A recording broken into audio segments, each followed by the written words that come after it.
welcome to the AWA Show. Jessica Kizorek is my guest today.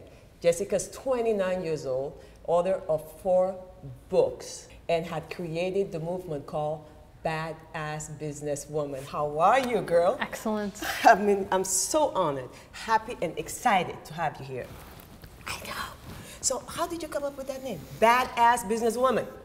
Well, ever since I was little, I've always wanted to be a badass. And whether that was in the playground, whether that was in school, athletics, badass is someone who's out there, who's ambitious, who's energetic, who's breaking the rules in all the right ways. And so for me, I know, right? So for me, badass is the biggest compliment anyone could ever give me. I love that. And so you created this movement. I mean, what's the, who are those women? I know they fire. I met them. I mean, fire. And what was the goal? The goal, I think as women, I love men. And Yes.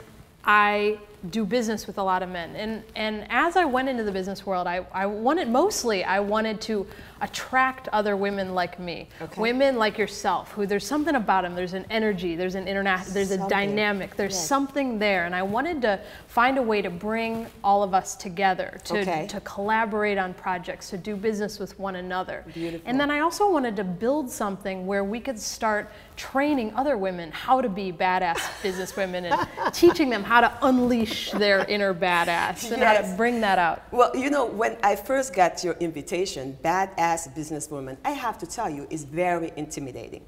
I was like, wow, what does it mean? Because that business word in there, I mean, how do you see business? Why Badass Businesswoman? Well, because I'm a businesswoman.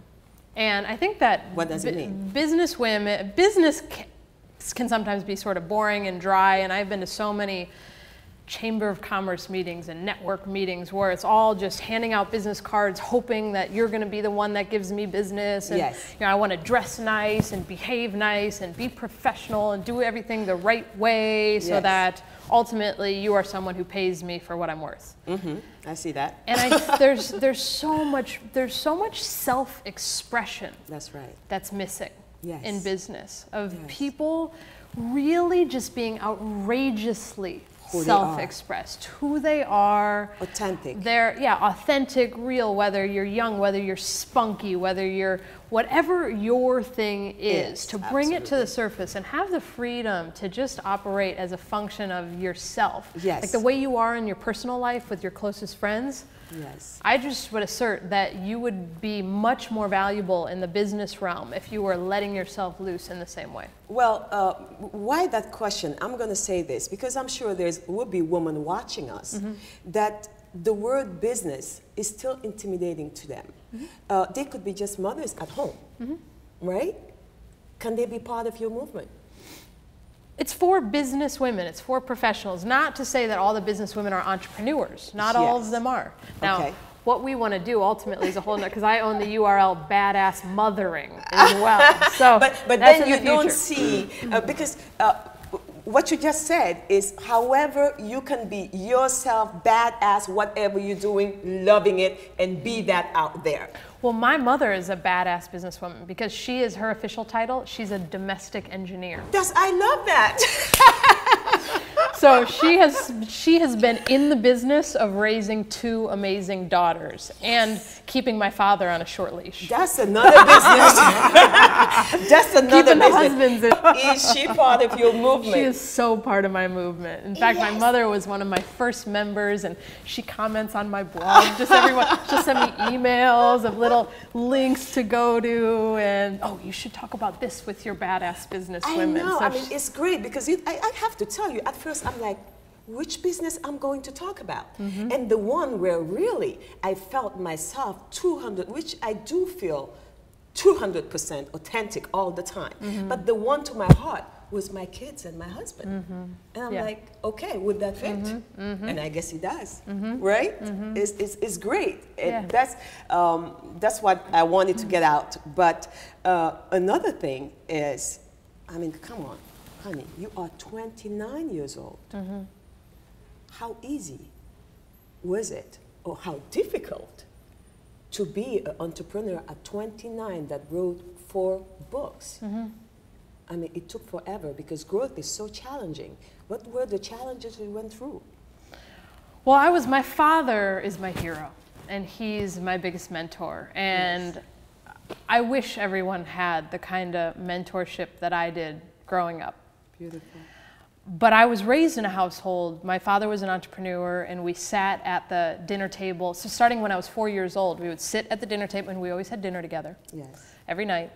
And he would talk about his employees and his clients and his vision for his business. And it was a very successful business, and it was on Oprah, and it was on 2020 and 60 Minutes, and yes. author of 11 books. So in a lot of ways, I was raised to be an entrepreneur. Yes. Now that wasn't, when I had my first job, yes. when I was 22, yes. and I worked in a corporate office. I was a licensed private detective in the state of Florida. I know, right? And it was very glamorous, but yeah. and I worked in the penthouse suite of the Colonial Bank building down in Brickell, and I wore high heels and yeah. Everything that was not but you, it I was guess. So painful for me because that. It was left brain and it was analytical and it wasn't my expression, and I was the lowest entry level, and everybody talked down on me like I had nothing to add, and I had to play by everybody else's rules. And so I worked there. That was the experience that had me be clear that I could not live my life working for someone else. I just couldn't. It was too stifling. So, and how old were you then? 22. So until 22, mm-hmm. you kind of felt like you were doing this for somebody else because you were somebody else's daughter. When did the clock kick in where you saw yourself mm-hmm. being motivated, inspired to the point where you said, this is where I'm going? Mm-hmm. What did it take? Which possibilities did you see for you opening up where you said, I'm taking on, this is me? Well, so I graduated college, and then yes. I had this job. Yes. And I worked there for exactly 365 days, like 1 year wow. to the dot.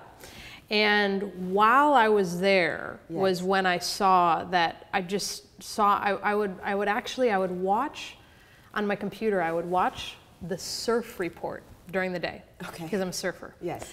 And I would watch the waves start coming in, because the waves would start coming in, they'd be perfect, and my heart would break knowing that I couldn't go out there and surf because yes. I was trapped yes. in the office. And so I wow. knew, yes. because I wanted those waves more than anything else.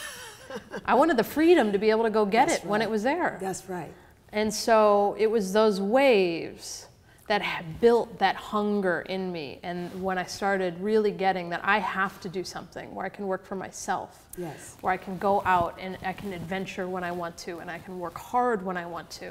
Yes. And so it was in that job about 6 months into it that I started building a website. I'd always been a video producer yes. as a hobby. That was my art form. Yes. But I had never really considered doing that for business. And so I built a website, and yes. I built this company, Two Parrot Productions. That was my first company.